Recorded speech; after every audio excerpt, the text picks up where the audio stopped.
Nasa senaryo na po ng pagpasok sa ating Philippine Area of Responsibility ang bagyong Saudel bilang isang super typhoon category. Papakita ko hong mabuti sa screen natin at yan sa pagitan ho ng alas 8 ng umaga o pwedeng mas maaga pa hanggang sa alas 8 po ng gabi ngayong araw po ng Lunes papasok ito sa PAR bilang super typhoon and then lalabas din madaling araw ho ng Martes sa ating area. Dalawa lang hong ipapangalan dyan, Obet o Pilando kasi ho itong bagyo na nasa silangan po ng Mindanao, doon po sa isang weather system na ating ginagamit sa Sun.Earth, pinangalanan na po itong Obet, no? Nakalagay na po yung Obet at makikita nyo namang mabuti. So, pwedeng Pilandok o Obet pa rin ang maipangalan po diyan po sa bagyong Saudel sa ating PAR. Ito pong epekto niyan. Palalakasin ng Super Typhoon Saudel, ito nga pong habagat o southwest monsoon and then mangyayari yung rapid intensification na makakaapekto kanlurang bahagi ng Luzon at ng Visayas. Aalamin natin lahat ng mga yan, pero syempre bago natin simulan, huwag niyong kakalimutan na i-like, i-subscribe at i-share po ang ating update para mas marami ho ang makapanood. Ako po muli si Kuya Francis, ang inyong araw-araw na kasama sa lagay ng ating panahon. Ngayon po ay araw na ng Lunes, August 24, 2026. Ngayon po, alamin muna natin, tatlong bagyo pa rin kasi ang atin pong minomonitor. Unahin muna natin yung dating bagyong Neneng. Actually, dapat mawala na to Wala naman po itong direktang epekto sa anumang bahagi ng ating bansa, pero kailangan pa rin po natin i-monitor, Ang tropical depression na Gaynari, dating bagyong Neneng, ay meron pong lokasyon na 520 kilometers north of Itbayat, Batanes. Meron pong lakas ng hangin na 55 kilometers per hour at merong bugso na umaabot sa 70 kilometers per hour. Wala po itong direktang epekto sa anumang bahagi ng ating bansa, pero possible kasi pag hinatak po ng bagyong Saudel ang habagat, makaapekto ito o dagdag lakas po dito sa habagat. Yung pangalawa, i-monitor natin ito pong tropical depression na nandito sa may silangan po ng Mindanao, malapit din sa Eastern Visayas. Meron pong lokasyon na 1,265 kilometers east of southeastern Luzon. May lakas po ng hangin kasi lakas natin ng isa pang tropical depression, 55 kilometers per hour at meron pong bugso na umaabot sa 70 kilometers per hour. Ang pagkiluso niya pa east northeastward sa bilis po na 15 kilometers per hour. Ito explain kong mabuti, yung sayaw ng dalawang bagyo o yung Fujiwara effect. Ito po kasing bagyong Saudel, magiging super typhoon na ito. So, mas lalakas po ito. Kasi karaniwan ang lakas ng super typhoon, 185 kilometers per hour. Pataas po yan, 200, 240 at yung pinakamalakas talaga, umaabot po ng 300 at nakakatakot ho yun. Yung mahinang bagyo, etong tropical depression sa silangan ng Mindanao ay hahatakin po niya. So, dalawang senaryo ang pwedeng mangyari. Doon sa tinatawag na Fujiwara effect, kapag ang dalawang bagyo, dalawang sama ng panahon ay meron pong distansya na 1,400 kilometers, sila po ay nagdidikit or ito, dalawa po senaryo, Fujiwara effect. Yung una, pwedeng itong mag-ikutan lamang, or hindi sila magdikit, mag-iikutan lamang pero yung lakas nandoon pa rin po. Yung pangalawa, yung mag-merge o magsanib, yung dalawang sama ng panahon, yung dalawang bagyo. Mas mangingibabaw, yung mas malakas.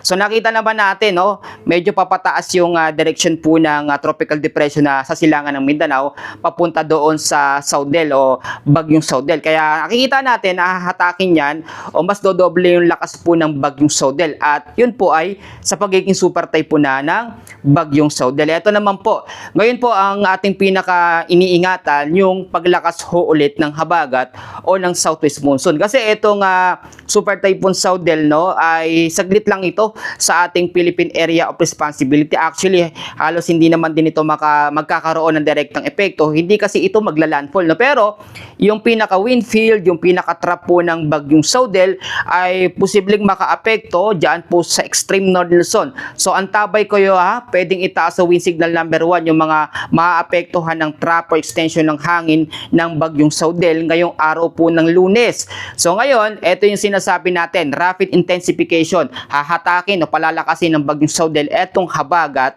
o southwest monsoon. Yung enhancement o yung mas malakas na habagat, mangyayari ho ngayong araw ng Lunes hanggang sa mga susunod po na mga araw. Sa inilabas po ng Pag-asa na tinatawag natin na forecast weather condition, makinig po kayong mga kababayan, sa area pa rin po ng Metro Manila, sa Ilocos Region, Cordillera Administrative Region, kasama po ang Central Luzon, the rest po ng Cagayan Valley, kasama ang Rizal, Central Luzon, the rest po ng Batangas, at Occidental Mindoro. Asahan po natin ang cloudy skies with isolated light rains and heavy rainfall dahil po sa habagat o southwest monsoon. Actually, kakaunti na lamang yung mga lugar na apektado sana ng habagat, pero lumakas na naman ho ulit ito, dumami na naman yung mga lugar. So yung naranasan natin last week, no, o last week, ay mararanasan na naman natin ngayon sa habagat. Mamaya, yung mga tanong ninyo sasagutin ko ho, no. Sa nalalabing bahagi ho ng Luzon, yung mga hindi ko nabanggit dyan, habagat pa rin na makakaapekto. Sa nalalabing bahagi ng Eastern Visayas, sa may silangan po ng Mindanao, yung trap po ng tropical depression medyo dumidikit ng konti sa may silangan po ng Mindanao. So medyo cloudy skies din ang mararanasan dyan ngayong araw po ng Lunes. No? Eto po, dahil nga po sa paglakas ng habagat, meron po tayong nakikitang dalawang senaryo dito. Yung una, pwede hong mas tumagal pa ang habagat ng ilang linggo or hanggang sa katapusan ng August, no? Nakikita kasi natin dito, lalabas naman ng PAR, madaling araw po ng Lunes, ito po nga, madaling araw po ng Martes, ito po nga bagyong Saudel, pero yung habagat, mananatili pa rin yung lakas niya. Nagigets niyo po ako mga kababayan, no? Pag pinalakas na ng bagyong Saudel ang habagat, hindi yan kinabukasan mahina na. Humihina po ang habagat kapag 3 hanggang 5 araw na walang bagyo na papasok po sa ating Philippine Area of Responsibility. At yun po yung tinatawag natin na monsoon break o yung pansamantalang paghina o pagkawala ho ng habagat. Yung habagat, normal na lakas lang nito ay 35 to 50 kilometers per hour. Pero kapag nagkaroon niya ng enhancement o mas lumakas yan dahil sa super typhoon o mga bagyo, dumodoble. Umaabot po ng 62 to 88 kilometers per hour. At mas malakas pa yon sa signal number 1 na kategory ho ng bagyo. Kaya nga, lagi kong pinapaalala, mas nakakatakot yung habagat kaysa sa mga bagyo. Yung mga tropical depression, tropical storm, mas malakas pa po yung habagat doon. Ang mga bagyo kasi karaniwan nagpapaulan yan 1 hanggang 3 araw lamang. Ang pinakamatagal 1 linggo na. Kung ito ay magsisimula sa may bandang silangan ng Mindanao, papaakyat, no? Pero ang habagat tumatagal yan hanggang 3 linggo, minsan 1 buwan pa. At yun, tuloy-tuloy po na ulan, no? Kaya mas delikado po ang habagat o southwest monsoon. Marami hong nangungulit sa atin kung kailan ba talaga mawawala ang habagat. Kasi eto ho, no? June hanggang September talaga ang habagat. And then October hanggang Feb yung amihan naman. Pero dahil meron tayong El Nino outbreak, pwedeng October hanggang December po yun maranasan. So wag kayong magtaka, porkit sinabing El Nino, wala na tayong habagat o southwest monsoon. Tuloy pa rin ang habagat kahit meron pong El Nino outbreak. Siningit ko lamang po sa mga nagtatanong, no? So ito po, no, hindi naman automatically kapag wala ng bagyo, yung habagat mawawala na rin. Nandyan pa rin po yan. Nangyayari, may mga 4 na dahilan o may mga dahilan kaya lumalakas ang habagat. Unang-una dahil sa bagyo, pangalawa dahil sa LPA, pangatlo dahil sa pagbabago ng direksyon nito. Kaya kung mapapansin ho ninyo, biglaan na lang bumubugso ang mga ulan dulot ng habagat o southwest monsoon. O minsan naman, biglang nagiging maaraw kahit maulan dahil sa habagat dahil sa pagbabago ng direksyon. On and off po kasi at minsan nagpapump po yung hangin ng habagat. Yung panghuling dahilan, ang habagat kasi ay humihigop ng hangin galing po sa West Philippine Sea. Dinadala niya yan sa kanluran po ng ating bansa. Kapag tumama sa kabundukan yan ng Sierra Madre o ng Cordillera, ay sumasabog yung tubig o nag-e-explode. Yun yung biglaang bugso ng mga pag-ulan na minsan may kasama pong malalakas ho na hangin. And then after ng bugso na yun, mag-explode yung tubig, nakakaranas tayo ng medyo malinsangan kasi mainit po, may kasamang moisture, yung daladalang hangin po ng habagat galing po sa West Philippine Sea. Ipapaliwanag ko sa inyo mabuti ha, magiging super typhoon itong bagyong Saudel. So ano yung mga dapat nating gawing mga paghahanda? Kailangan oras-oras mag-antabay kayo sa lagay ng ating panahon. Ito hong update natin, umaga pa lamang ito. Meron tayong update ng bandang 5:00, meron din tayo sa hapon. Yun ho ay yung mga follow-up update sa pagbabago sa lagay ng ating panahon. Pangalawa, kailangan nakaredy po tayo. Meron tayong go bags, meron tayong laman dyan na medicine kit, pito, yung medicine, merong cash. Kasi ang habagat ay lalakas ulit. Alam naman natin kapag ang habagat talaga puro baba ang pinupunterihan niyan, yung mga low-lying areas. Yung mga mababang lugar sa Metro Manila, sa Visayas at Mindanao, lahat po yan, wala pong exemption. Kailangan maglinis ng kapaligiran. Yung mga basura plastic, wag ho itapon kung saan-saan kasi yan ang pinagmumulan ng mga pagbabaha. Ako po, kailangan matuto tayo mga kababayan ko mismo sa sarili natin, Kapag nakita nyo kahit sa kanan kaliwa, medyo may dumi, linisin na po natin, wag na natin hintayin yung iba kasi kung hindi tayo kikilos, sino hong kikilos? Tama naman ho. Yung mga appliances natin, yan plug, lagi yan pagkagabi dahil minsan pag bugsong ulan, di atin alam, tulog tayo, aapaw yung tubig na hindi natin namamalayan, inaabot na pala yung mga saksakan. Risk yun, para tayo ay mapahamak. Yung ating mga importanteng gamit, mga dokumento at papeles, isiplock, ilagay sa plastic sa mataas na area para hindi po yan maabot ng tubig. Yung mga bubong, kailangan i-double check. Mamaya may mga butas, may mga tulo.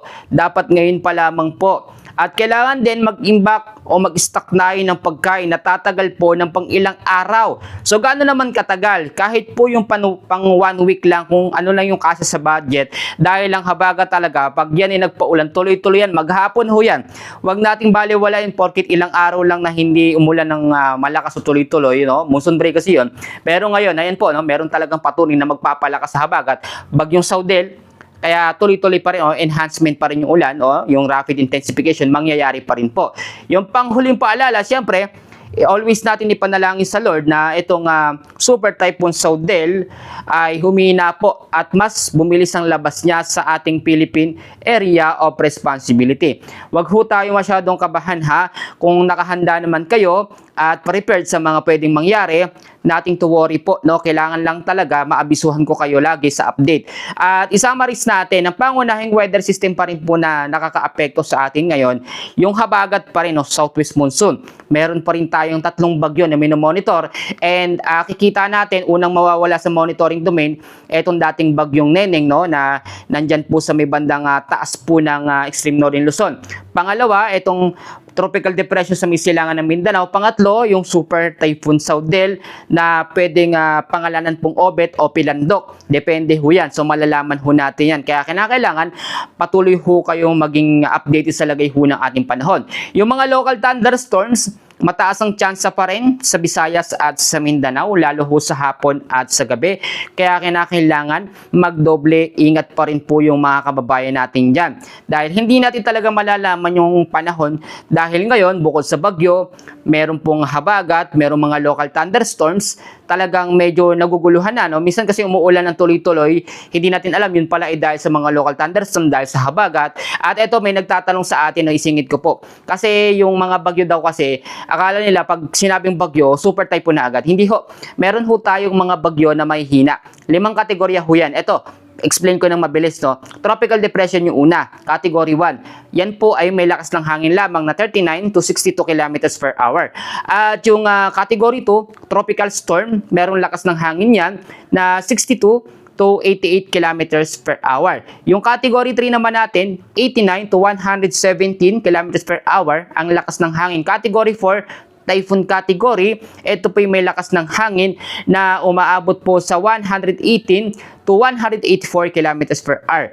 At ang super typhoon yung pinakamalakas. Nakita nyo naman sa nilagay kong thumbnail o title, aabot sa 240 kilometers per hour lakas ho ng bagyong Saudel. Yan po kasi yung nakikita natin na fake, yung pinakamalakas na senaryo na pwedeng mangyari.